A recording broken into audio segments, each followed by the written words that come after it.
ஓமலூர் அருகே பாகல்பட்டி ஆதிசிவன் சோழீஸ்வரர் கோவிலில் அதிமுக பொதுச் செயலாளர் கே பழனிசாமி சாமி தரிசனம் செய்தார்.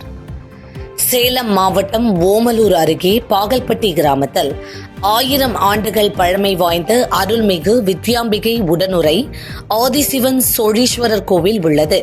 இந்த கோவில் புதுப்பிக்கப்பட்டு படியேறி செல்லும் வகையில் அன்னை, சிவன், விநாயகர், முருகன் என அனைத்து சுவாமிகளுக்கும் தனித்தனியாக கோபுரம், மண்டபம், கொடிமரம் அமைக்கப்பட்டது. இதையடுத்து கடந்த 2ஆம் தேதி கும்பாபிஷேகம் நடைபெற்றது. இந்நிலையில் இரவு நடந்த மண்டல பூஜையில் அதிமுக பொதுச் செயலாளர் எடப்பாடி கே பழனிசாமி கலந்து கொண்டு ஆதிசிவன், சோழீஸ்வரர், வித்யாம்பிகை மற்றும் பரிவார தெய்வங்களை வழிபட்டார். தொடர்ந்து கோவிலுக்கு வந்த பக்தர்களுக்கு அன்னதானம் வழங்கினார். தாவேக்கவை பாஜக வழிநடத்துகிறது என்பதில் எனக்கு நம்பிக்கை இல்லை என்று தமிழ்நாடு காங்கிரஸ் மாநில தலைவர் செல்வ பெருந்தகை தெரிவித்துள்ளார். தமிழ்நாடு காங்கிரஸ் கமிட்டியின் மாநில தலைவர் செல்வ பெருந்தகை சிவகங்கை நாடாளுமன்ற உறுப்பினர் கார்த்திக் சிதம்பரத்தின் பிறந்த நாளை முன்னிட்டு புதுக்கோட்டை மாவட்டம் பொன்னமராவதி அருகே அரசமரையில் நடைபெற்ற பெண்களுக்கான கபடி போட்டியை தொடங்கி வைத்தார். இதனைத் தொடர்ந்து அவர் செய்தியாளர்களை சந்தித்தார். அப்போது பேசிய அவர் 2026 சட்டமன்ற தேர்தல் இந்தியா கூட்டணி ஆட்சி அமைக்கும் என்றும், தேர்தலில் காங்கிரஸ் கட்சி அதிகமான சீட்டை கேட்பது குறித்தும், தமிழகத்தில் கூட்டணி ஆட்சி குறித்து காங்கிரஸ் கமிட்டியின் அகில இந்திய தலைமை முடிவு செய்யும் என்றும் கூறினார். மேலும் தமிழக வெற்றி கழகத்தை பாரதிய ஜனதா கட்சிதான் வழிநடத்துகிறது என்பதில் எனக்கு நம்பிக்கை இல்லை. அதனை பொறுத்திருந்துதான் பார்க்க வேண்டும் என்றார். 2026 இந்தியா கூட்டணி ஆட்சி அமைக்கும்.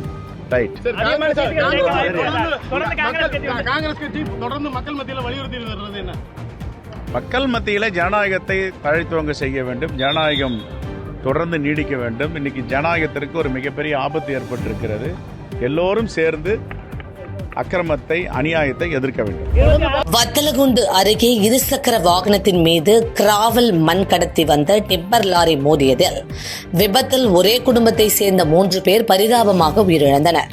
திண்டுக்கல் மாவட்டம் வத்தலகுண்டு அருகே தெப்பத்துப்பட்டி கிராமத்தை சேர்ந்த காத்தவராயன் என்பவர் தனது மனைவி மற்றும் பேர குழந்தைகள் 2 ஆகிய 3 உசிலம்பட்டியில் இருந்து இருசக்கர வாகனத்தில் ஊருக்கு அழைத்து வந்துள்ளார். உசிலம்பட்டி வத்தலகுண்டு சாலையில் சாந்திபுரம் பிரிவு என்ற இடத்தில் இருசக்கர வாகனம் வந்து கொண்டிருந்த போது எதிரே கிராவல் மண் கடத்தி வந்த அதிவேகமாக வந்த டிம்பர் லாரி ஒன்று இருசக்கர வாகனத்தின் மீது மோதியது. இந்த சம்பவத்தில் காத்தவராயன் பேத்தியான 9 வயது சிறுமி வர்ஷினி டிம்பர் லாரியின் சக்கரத்தில் சிக்கி சம்பவ இடத்திலேயே உயிரிழந்தார். மேலும் காயம்பட்டவர்கள் 3 மருத்துவமனையில் சேர்க்கப்பட்ட நிலையில் சிகிச்சை பலனின்றி காத்தவராயன், அவரது மனைவி ஜோதி ஆகியோர் உயிரிழந்தனர். விபத்தில் ஒரே குடும்பத்தை சேர்ந்த 3 பேர் உயிரிழந்த நிலையில் கிராவல் மண் கடத்தி வேகமாக வந்த வாகனங்களை வாகன உரிமையாளர்கள் மீது தக்க நடவடிக்கை எடுக்க வேண்டும் என பொதுமக்கள் மற்றும் சமூக ஆர்வலர்கள் வேண்டுகோள் விடுக்கின்றனர். பீகார் மாநிலத்தில் பாரதிய ஜனதா கட்சி ஆட்சி அமைத்தது போன்று தமிழகத்திலும் விரைவில் பாஜக ஆட்சி அமைக்கும் என்று கட்சியின் மாநில பொதுச் செயலாளர் ராம ஸ்ரீனிவாசன் நம்பிக்கை தெரிவித்துள்ளார். தேனி மாவட்டம் சின்னமனூர் பகுதியில் பாஜக சார்பில் கம்பம் சட்டமன்ற தொகுதி பூத் கமிட்டி மாநாடு நேற்று நடைபெற்றது. மாவட்ட தலைவர் ராஜபாண்டி தலைமையில் நடைபெற்ற இந்த மாநாட்டில் மாநில பொதுச் செயலாளர் ராம ஸ்ரீனிவாசன் சிறப்பு அழைப்பாளராக கலந்து கொண்டு உரையாற்றினார்.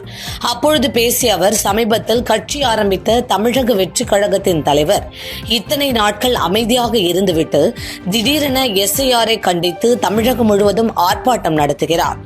அரசியலே தெரியாத விஜய் ஆர்ப்பாட்டம் நடத்துகிறார் என்று விமர்சித்தார். மேலும் அவர் இந்த SIR பார்த்து திமுக தலைவர் மு.க. ஸ்டாலின் பயப்படுவதாகவும் சாடினார். பீகாரை போன்று தமிழகத்திலும் பாஜக விரைவில் ஆட்சி அமைக்கும் என்றார். தமிழகத்தில் மும்முனை போட்டியாக இருந்தாலும் கூட அதிமுக எளிதாக ஆட்சி அமைத்துவிடும் என்று ஒசூரில் புதிய நீதி கட்சியின் தலைவர் AC சண்முகம் தெரிவித்தார்.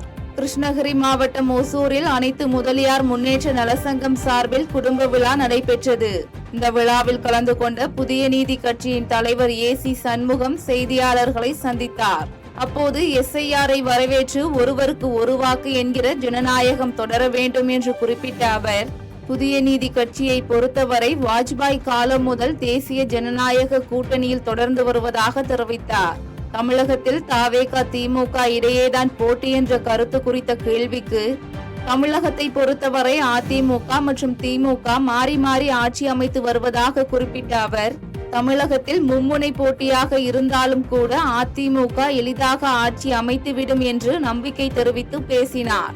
தொடர்ந்து விஜய் குறித்து கேட்ட கேள்விக்கு, ஒவ்வொரு தொகுதியிலும் விஜய்க்கும் தவேகாவிற்கும் உள்ள வாக்கு வங்கியை பறிக்க முடியாது என்று குறிப்பிட்ட அவர், தவேகாவின் வலுவான வேட்பாளர் போட்டியிட்டால் வெற்றி பெறலாம் என கருத்து தெரிவித்தார். மும்முனை போட்டியாக தெரியலாம் தவிர அண்ணா திராவிட முன்னேற்ற கழக தலைமையிலே எளிதாக இந்த ஆட்சி அமையும். அதே போல தேசிய ஜனநாயக கூட்டணி ஆட்சி பொறுப்பை ஏற்கும். பீகார் தேர்தலில் காங்கிரஸ் தோற்கவில்லை, ஜனநாயகம் தோற்றுள்ளது என்று சிவகங்கையில் தமிழக காங்கிரஸ் கமிட்டி தலைவர் செல்வ பெருந்தகை தெரிவித்தார். சிவகங்கையில் காங்கிரஸ் இளைஞரணி சார்பில் நடைபெற்ற நிகழ்ச்சியில் தமிழக காங்கிரஸ் கமிட்டி தலைவர் செல்வ பெருந்தகை கலந்து கொண்டார். தொடர்ந்து செய்தியாளர்களை சந்தித்த அவர், பீகார் தேர்தலில் காங்கிரஸ் தோற்கவில்லை, ஜனநாயகம் தோற்றுவிட்டது என்றும், தமிழக வெற்றி கழகம் மக்களுக்காக போராடுவதை வரவேற்பதாகவும் தெரிவித்தார். தொடர்ந்து பாஜகவின் சதி திட்டத்தை முறியடிக்க தமிழகத்தில் உள்ள வல்லமை மிக்க முதலமைச்சர் மு.க. ஸ்டாலினுக்கு உறுதுணையாக ராகுல் காந்தியும் இருப்பதாக குறிப்பிட்ட அவர், தமிழக மக்கள் ஜிஎஸ்டியாக கொடுத்த பணத்தை பீகார் மக்களுக்கு கொடுத்து பாஜக வெற்றி பெற்றதாக குற்றம் சாட்டினார். மேலும் தவேக காங்கிரஸ் கூட்டணி குறித்த நயினார் நாகேந்திரனின் கருத்துக்கு, வலிமையான திமுக கூட்டணியில் இருக்கும் காங்கிரஸ் தவேகாவுடன் கூட்டணி வைக்க முயற்சிக்கவில்லை என்றும், கட்சியின் தலைமை கூறுவதுதான் அதிகாரப்பூர்வமான செய்தி என்றும் தெரிவித்தார். தமிழ்நாட்டு மக்கள் வேர்வையும் ரத்தத்தையும் சிந்தி வரி கட்டுறாங்க ஜிஎஸ்டி. ஆனா இந்த பணம் யாரு கொடுக்குறீங்க?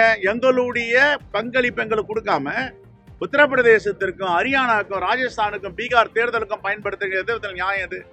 இதான் கேட்கணும். 2026 சட்டமன்ற தேர்தலில் மக்கள் விரும்பும் கூட்டணியுடன் தேமுதிக அமைச்சரவை அமையும் என மதுரையில் நடைபெற்ற ஆலோசனை கூட்டத்தில் தேமுதிக பொதுச் செயலாளர் பிரேமலதா விஜயகாந்த் தெரிவித்தார்.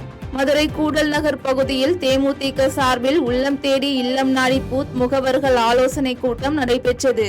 இதனைத் தொடர்ந்து நிர்வாகிகள் மத்தியில் பேசிய கட்சியின் பொதுச் செயலாளர் பிரேமலதா விஜயகாந்த், தமிழகத்தில் ஆண்ட கட்சிக்கும் ஆளுகின்ற கட்சிக்கும் சிம்ம சொப்பனமாக இருந்த தேமுதிகவின் கட்சி நிர்வாகிகள் தேர்தலுக்கு தயாராக இருக்க வேண்டும் என்றும், எஸ்ஐஆர் பணிகள் தமிழகத்தில் நடைபெற்று வரும் நிலையில் நிர்வாகிகள் தேமுதிக வாக்குகளை உறுதி செய்ய வேண்டும் என்றும் வலியுறுத்தினார். தொடர்ந்து தமிழகத்தில் எந்த கட்சி மாநாடு சிறப்பாக நடைபெற்றது என பார்த்தால் முதலிடத்தில் தேமுதிகவின் முதல் மாநாடு இருக்கும் என தெரிவித்த அவர், மதுரையில் தான் செல்லாத இடங்களே இல்லை என்றும், அனைத்து தேர்தலிலும் மதுரையின் பல்வேறு பகுதிகளுக்கு சென்று பணியாற்றியுள்ளதாகவும் தெரிவித்தார்.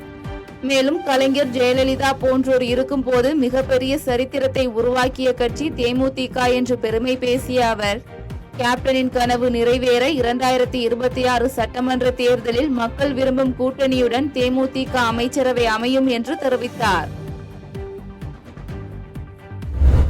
அதிமுக ஆட்சியில் மூடப்பட்ட போர்டு நிறுவனம் தற்போது மீண்டும் துவங்க முன்வந்துள்ளதாக திருச்சியில் தமிழக காங்கிரஸ் கமிட்டி தலைவர் செல்வ பெருந்தகை தெரிவித்துள்ளார். திருச்சியில் காங்கிரஸ் கட்சி அலுவலகத்தில் தேர்தல் பணிகள், வாக்காளர் பட்டியல் சீராய்வு பணிகள் குறித்த ஆலோசனை கூட்டம் கட்சியின் மாநில தலைவர் செல்வ பெருந்தகை தலைமையில் நடைபெற்றது. கூட்டத்தை தொடர்ந்து செய்தியாளர்களை சந்தித்த செல்வ பெருந்தகை, தமிழக தொழில்துறையில் கடந்த 4.5 ஆண்டுகளில் ஏற்பட்ட வளர்ச்சி குறித்தும், அதிமுக ஆட்சியில் மூடப்பட்ட போர்டு நிறுவனம் தற்போது மீண்டும் துவங்க முன்வந்துள்ளது குறித்தும் பேசினார். தொடர்ந்து கூகுள், கொரியா நிறுவனம் ஆகியவை ஆந்திராவில் தொழில் துவங்குவது குறித்த கேள்விக்கு, தமிழகத்தில் நிறுவனம் அமைக்க போதிய இடவசதி இல்லை என்றும், இருந்தபோதிலும் முதலீடு செய்யும் நிறுவனங்களுக்கு இடமளித்து வருவதாகவும் தெரிவித்தார். மேலும் காங்கிரஸை அழிப்பதுதான் தனது வேலை என்ற சீமானின் கருத்து குறித்த கேள்விக்கு, காங்கிரசின் சித்தாந்தம் வலிமையானது என்று குறிப்பிட்ட அவர், காங்கிரஸை அழிப்பதாக கூறியவர்கள்தான் அழிந்து போயிருப்பதாக தெரிவித்தார். முக்து பாரதெல்லாம் பண்ண முடியாது. 140 ஆண்டுகளாக யூரோப்பியன் கிழக்கிந்திய கம்பெனி பிரிட்டிஷ்காரர்கள் காங்கிரஸ் ஒழிச்சிருவாங்க. ஆனா அகிம்சை வழியில விடுதலை பெற்ற கட்சி காங்கிரஸ் பேரியக்கம், காங்கிரஸ் பேரியக்க தலைவர். 140 ஆண்டுகளா எல்லாம் இது மாதிரி கொக்கரிச்சிட்டு போனவங்க தான் உண்ட கண்டி கிட்ட கூட வரும்போது சித்தாந்தம் வலிமையான சித்தாந்தம். 2011 ஆண்டு வரலாற்றை 2026 தேர்தலில் மீண்டும் கொண்டு வந்து கூட்டணி மந்திரி சபை அமையும் என கம்பத்தில் நடைபெற்ற பிரச்சார கூட்டத்தில் தேமுதிக பொதுச் செயலாளர் பிரேமலதா விஜயகாந்த் தெரிவித்தார். தேமுதிக பொதுச் செயலாளர் பிரேமலதா விஜயகாந்த் 2026 சட்டமன்ற தேர்தலை முன்னிட்டு 3ஆம் கட்ட பிரச்சாரமாக தேனி மாவட்டம் கம்பத்தில் பிரச்சாரம் மேற்கொண்டார். முன்னதாக ரத வாகனத்தில் மறைந்த தேமுதிக தலைவர் விஜயகாந்தின் உருவ சிலையை திறந்து வைத்த பிரேமலதா விஜயகாந்திற்கு தேமுதிக தொண்டர்கள் சார்பில் உற்சாக வரவேற்பு அளிக்கப்பட்டது. தொடர்ந்து பிரச்சாரத்தில் பேசிய பிரேமலதா விஜயகாந்த், ஜனவரி 9ஆம் தேதி கடலூரில் நடைபெறும் மாநாடு தமிழக அரசியல் வரலாற்றில் மிகப்பெரிய மாநாடாக அமையும் என்றும், இப்படி ஒரு மாநாட்டை யாரும் பார்த்ததில்லை என்று சொல்லும் அளவிற்கு மாநாடு நடைபெறும் என்றும் தெரிவித்தார். மேலும் SIR மூலம் வாக்குகள் திருட்டு போவதாக ஒரு கருத்து நிலவி வருகிறது. அதனால் தொண்டர்கள் கவனமுடன் தங்களது வாக்குகளை உறுதிப்படுத்த வேண்டும் என்று வலியுறுத்திய அவர், 2011ஆம் ஆண்டு வரலாற்றை 2026 தேர்தலில் மீண்டும் கொண்டு வந்து கூட்டணி மந்திரி சபை அமையும் என தெரிவித்தார். செய்திகளை உடனுக்குடன் தெரிந்து கொள்ள கீழ்கண்ட கேபிள் மற்றும் DTH நெட்வொர்க்குகளில் எம்நாடு செய்தி தொலைக்காட்சியை காணுங்கள். பாதகம் செய்பவரை கண்டால் நாம் பயம் கொள்ளலாகாது பாப்பா. மோதி மிதித்து விடு பாப்பா, அவர் முகத்தில் உமிழ்ந்து விடு பாப்பா. அண்மை செய்திகளை உடனுக்குடன் தெரிந்து கொள்ள இணைந்திருங்கள் எம்நாடு தொலைக்காட்சியுடன்.